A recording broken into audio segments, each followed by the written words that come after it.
আসসালামু আলাইকুম। আমি মিতু বলছি রাজশাহী থেকে। বাংলাদেশি ব্লগার মিতু চ্যানেলের আরও একটি নতুন ব্লগ দেখার জন্য আপনাদের সবাইকে ওয়েলকাম করছি। যে যেখান থেকে আমার আজকের ভিডিওটি দেখছেন, আশা করি আল্লাহর রহমতে সবাই ভালো আছেন, সুস্থ আছেন। আলহামদুলিল্লাহ, আল্লাহর অশেষ রহমতে আমিও আমার পরিবার নিয়ে ভালো আছি, সুস্থ আছি। বরাবরের মতোই আজকের ব্লগটাও কিন্তু আমি আমার সাংসারিক কাজকর্ম দিয়েই সাজিয়েছি।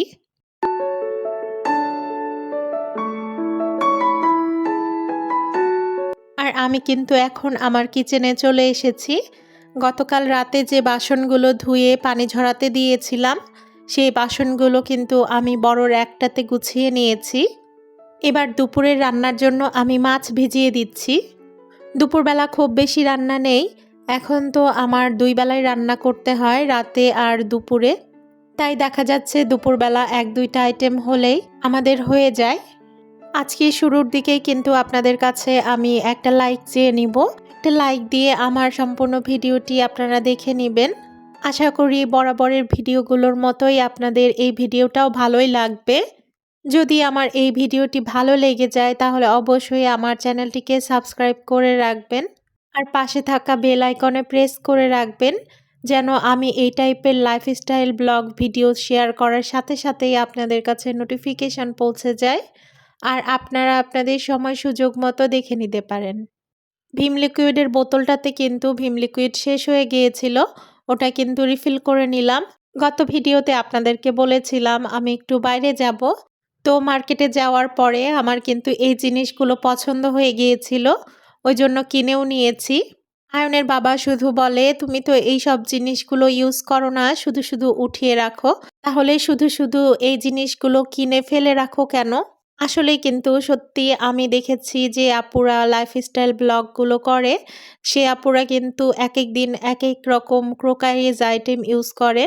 তো আমার কিন্তু ওই রকমটা করা হয় না। আমার মনে হয় যে দেখা যাচ্ছে আমি এই জিনিসগুলো ইউজ করতে গেলে ভেঙে যাবে, আর শখের জিনিসগুলো ভেঙে গেলে তো খারাপ লাগেই।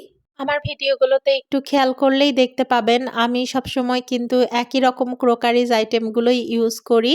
ওই টাইপের ক্রোকারিজ আইটেমগুলো কিনতে কিনতে আমার শোকেসে একদমই জায়গা হয় না। অনেক কিছু জিনিসপত্র কিন্তু আমি কার্টুনে করে বেঁধে রেখে দিয়েছি খাটের নিচে। ইচ্ছে আছে একটা বড় শোকেস কিনবো, কিন্তু বাসায় রাখার জায়গা নেই, এজন্য কিন্তু আর শোকেসটা কেনা হচ্ছে না। ধীরে ধীরে একটু গুছিয়ে উঠি, তারপর দেখা যাচ্ছে পুরাতন কোনো একটা ফার্নিচার বাতিল করে সেখানে শোকেস রাখার ব্যবস্থা করব, আর তখনই কিনবো।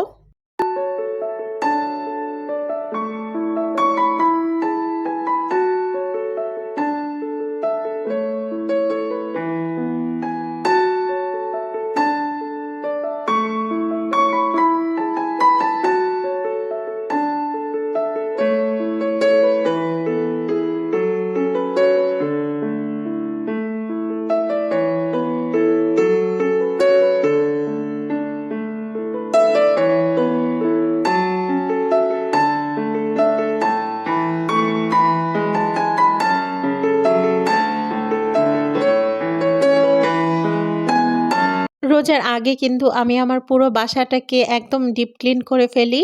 তারই অংশ হিসেবে আজকে আমি আমার ড্রয়িং রুমটা ডিপ ক্লিন করব। সোফাগুলো সরিয়ে সরিয়ে তারপরে ধুলা ময়লাগুলো টেনে নিব। আমি হালকাভাবে কিন্তু ময়লাগুলো টেনে নিব, তারপর আমার হেল্পিং হ্যান্ড খালা এসে ভালোভাবে মুছে দিয়ে যাবে। জানালার এই পাশের পর্দাটা সরানো হয় না, জানালার এই পাশের পার্টটাও খোলা হয় না, এজন্য কিন্তু অনেক ধুলা জমে গেছে এভাবে পড়ে থেকে। তো ভাবলাম আজকে এই সাইডটাও পরিষ্কার করে ফেলি, যেহেতু আমি পুরো ড্রয়িং রুমটাই আজকে ডিপ ক্লিন করব। আমি সুস্থ থাকলে কিন্তু কাজ করতে আমার একটুও অলসতা লাগে না, বরঞ্চ কাজ করতে কিন্তু আমার বেশ ভালো লাগে। বিশেষ করে এরকম পরিষ্কার পরিচ্ছন্নতার কাজ, সাজানো গোছানোর কাজ আমার সবচেয়ে প্রিয়। পুরো জানুয়ারি মাসটা জুড়েই কিন্তু আমার শরীরটা ভালো ছিল না খুব একটা, একটার পর একটা অসুখ লেগেই ছিল। তো যাই হোক, আলহামদুলিল্লাহ, আল্লাহ আমাকে ধীরে ধীরে সুস্থ করে তুলছেন, এজন্য আল্লাহর দরবারে কোটি কোটি শুকরিয়া। আসলে আল্লাহর শুকরিয়া আদায় করে শেষ করা যায় না। ওইদিকে সবকিছু পরিষ্কার করে তারপর চলে এসেছি টিভির নিচে যে জিনিসগুলো আছে ওই জিনিসগুলো মুছে নিতে।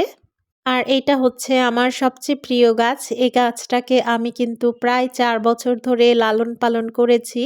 যদিও ঐরকম সুন্দর শেপ আসেনি, তারপরেও কিন্তু যতটুকু এসেছে মাশাআল্লাহ আমার কাছে ভালো লাগে। আর এতেও আমি তার দিয়ে বেঁধে রেখেছি যেন এই জায়গাটা একটু সোজা হয়। আসলে এই সাইডে কিন্তু গাছটা ঝুলে পড়েছে বেশি।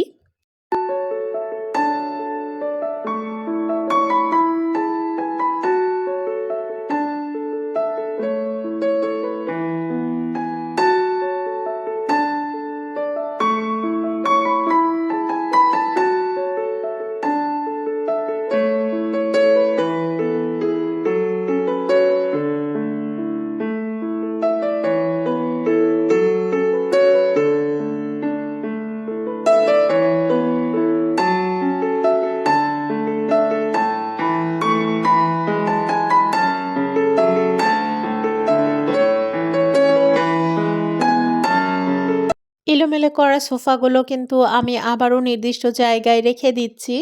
আসলে ভিডিওতে দেখতে কাজগুলো মনে হয় অনেক সহজ, ২-১ মিনিটেই হয়ে যাচ্ছে।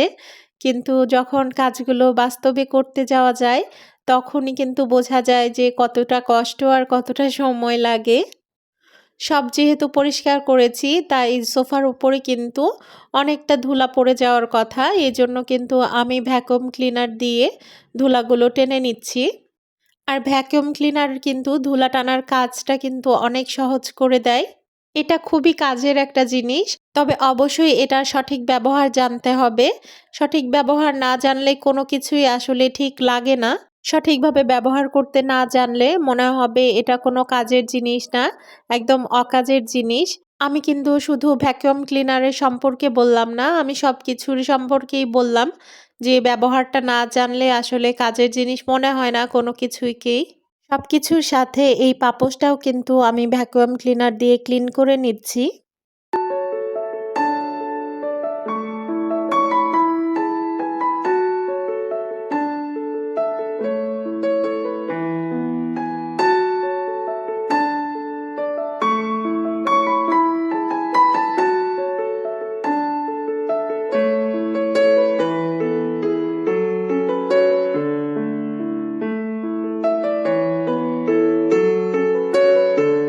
পরিষ্কার করা শেষে আমার পুরো লিভিং রুমটাই আপনাদের সাথে একবার শেয়ার করলাম।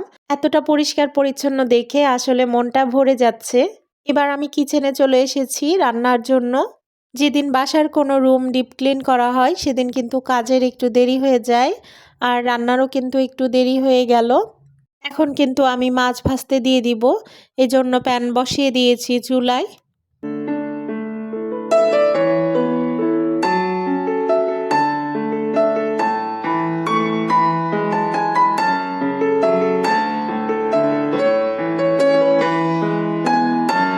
আজকে এই কচুটা রান্না করব ১ পিস মাছ দিয়ে। তো তার জন্য এই কচুগুলো ম্যাশ করে নিচ্ছি ভালোভাবে। এটা মাছের মাথা অথবা মাছের পেটির অংশ দিয়ে রান্না করলে ভালো লাগে খেতে।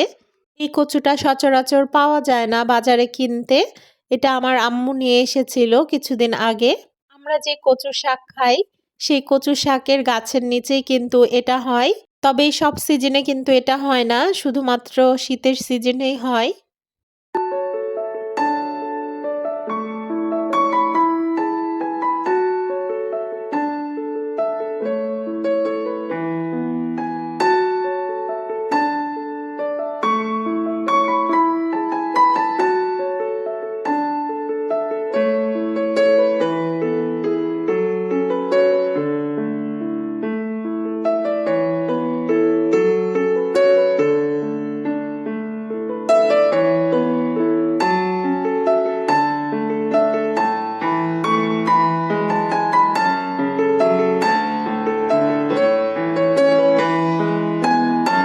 সকালে নাস্তার পরে যে বাসনগুলো জমেছিল, ওগুলোই কিন্তু এখন মেজে ধুয়ে নিচ্ছি।